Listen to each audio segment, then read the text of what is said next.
In this video, we'll take a look at a few more proofs using the sum and difference identity. The first one will be very similar to the ones we were just working on, where you have to expand with a little extra twist.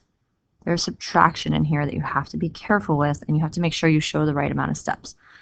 So we'll expand using our sign of the sum and sign of difference identities. Sine 45 cosine x plus cosine 45 sine x minus, make sure you put parentheses around the next one because the whole thing's being subtracted, sine 45 cosine x minus cosine 45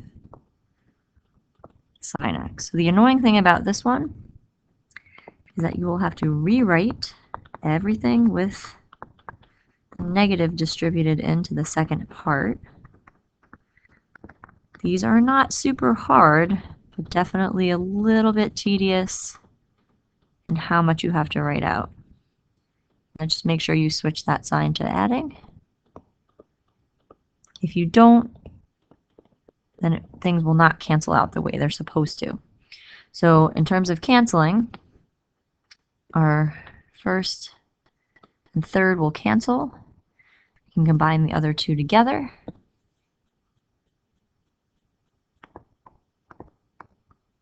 Now that's all you can do in that step, although that simplifies it tremendously. And now we can do some other simplifying steps. We can take the cosine of 45 and find our exact value. Remember, cosine of 45 is root 2 over 2. And then the 2's will cancel, so you will be left with root 2 sine x is equal to root 2 sine x. So the key with this is to make sure, show the negative sign, and then you show the step where you are distributing it in that I just starred. Skipping one of those steps could lose you 1 or 2 points, depending on how many points this proof is worth on a future assessment. All right, in the last two examples, I'm borrowing from page 472.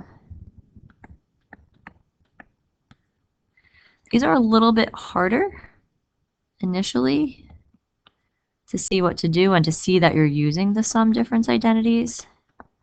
But once you figure out the technique, this is not a bad one, and there will definitely be something like this on the test. So if you study and practice these, this should be one that you will get.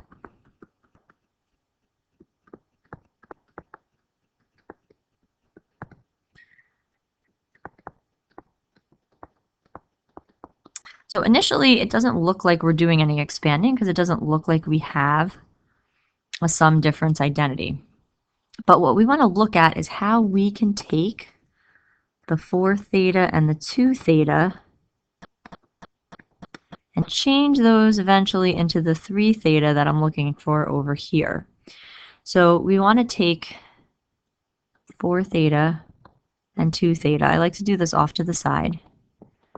And think about how I can use 3 theta with those. So I'm going to do 3 theta as my first thing here. To get 4 theta, I'd have to add on theta. And to get 2 theta, I would have to subtract. So we're looking for a combination that is essentially the same combination, but one adding, one subtracting. If you get 2 combinations where the angles inside are totally different, it's not the right combination. You want to make sure you have the same, one adding, one subtracting. Once you figure that out, the rest of this will be kind of smooth sailing, just a lot of writing. So we're going to rewrite 4 theta as 3 theta plus theta, and we'll rewrite the 2 thetas as 3 theta minus theta. So what you will see happen later is that you will have some things cancel out once we do our expanding.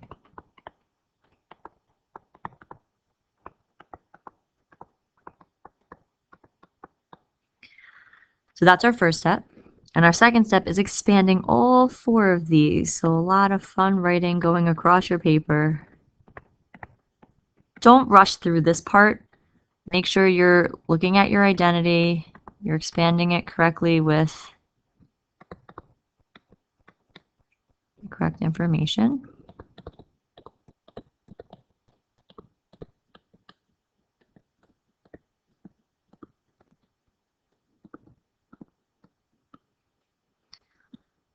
Okay, so after you do that, I would just double check. We have sine, cosine, cosine, sine. The first one, sine, cosine, cosine, sine on the second. So the nice thing about this one at least is that it's adding, so you don't have to do that extra distributing step that we mentioned on number 4.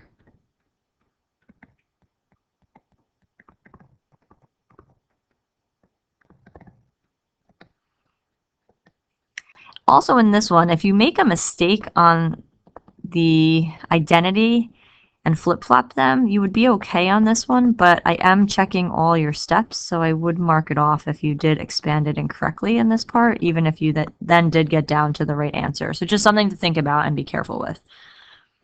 Now, as always, once you've done this monster expansion, a lot of stuff should cancel or combine, so that will make it a lot simpler. So on top, the cosine 3 theta, sine theta will cancel, and then the other two will combine into 2 sine 3 theta cosine theta.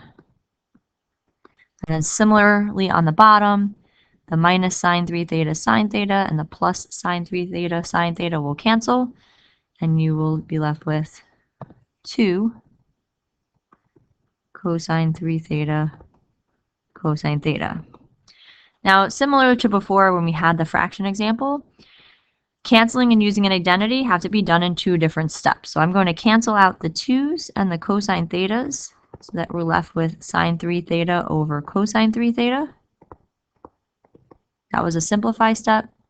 And now sine over cosine will simplify into tangent, and in this case, tangent of 3 theta, which is what we were looking for to match up on the other side. What you will notice is I didn't use a lot of parentheses around these earlier. You totally can, but you don't have to. Sometimes it just makes it more writing than you really need it to be. But if it makes you see it better, then you definitely could put the parentheses around all of these, if that helps. And in this case, the parentheses was around the original. You don't have to put it back, but you can put it back at the end as well. So we're going to do one more example like this. This video is going to be a little long, but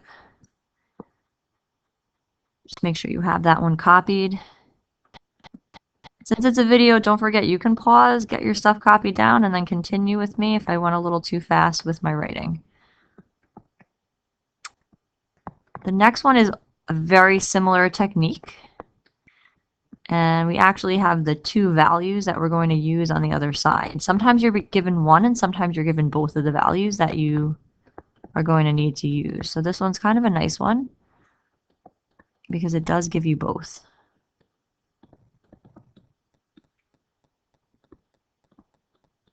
What's not nice is that we do have a subtraction on the bottom, which means we will have to distribute before combining, making for a little bit extra writing.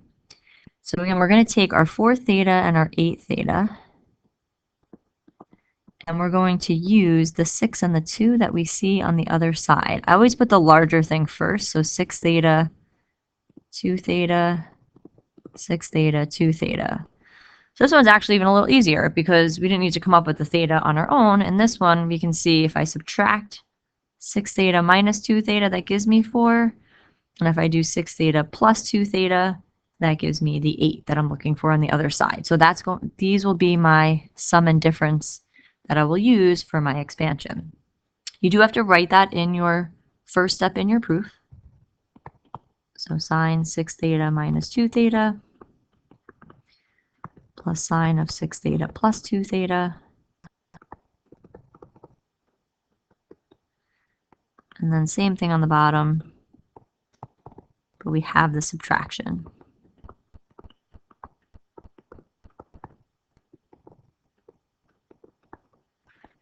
So remember, when you have subtraction, like we did in that first example in this video, to make sure that you put parentheses around the second part. I'm going to do my expanding.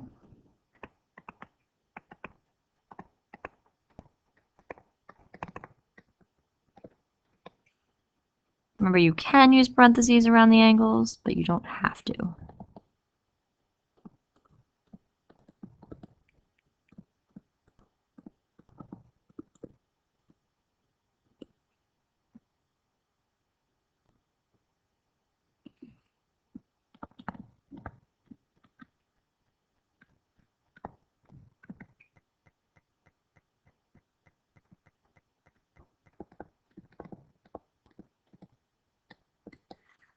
So here's the sad part. We do have to rewrite that entire denominator again with the negative sign distributed in.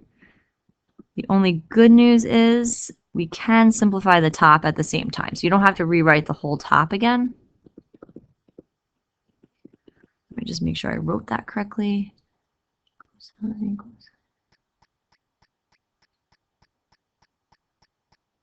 Okay. So on the numerator, because it's all adding, we can do our combining and our canceling. The negative here and the positive here will cancel, and then the other two will combine. So the numerator can combine into 2 sine 6 theta cosine 2 theta.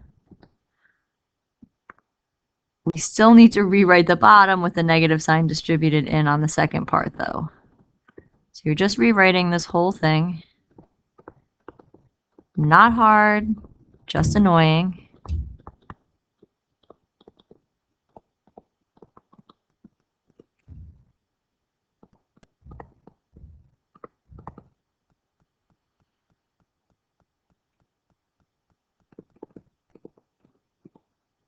And now we can combine and cancel stuff out. So in this case, the sine cosine part is canceling, and the other part is combining. So these feel crazy long while you're in the middle of them, but they do end up simplifying down kind of quickly.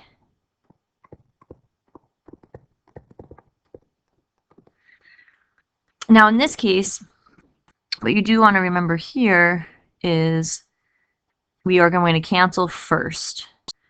So cancel the negative 2's.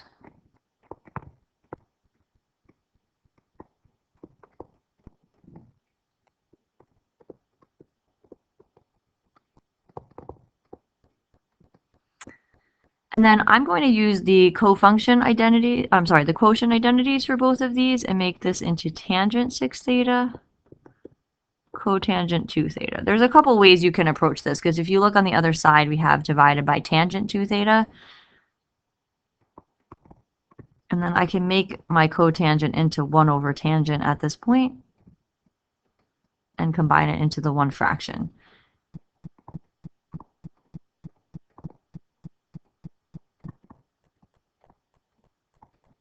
You essentially kind of have to show this amount of steps. You can't use that cosine over sine 2 theta is going to put the tangent in the denominator. You could make it 1 over, like this, which is essentially the same thing as changing it into the cotangent. You would need to do that in a step, but not even the same step that you would do the quotient identity. So that would take the place of, I guess, this step right here. And then you could change that into tangent on the denominator. But just like any of the other proofs, there can be a little variation. The top of this proof, everybody's going to be doing this step. Everybody's doing the second step, third step, fourth step, and then after that is a little bit of variation that you can do, but the expanding part is always the same. So that's what's kind of nice about these proofs. If you get the hang of them, they're not really going to have that much variation in how you approach them, but you do have to be able to do this part, which is a little challenging if you don't do enough practice of it. All right, now that we've looked at some examples on the videos, you will have a chance to try some practice of similar examples from the textbook.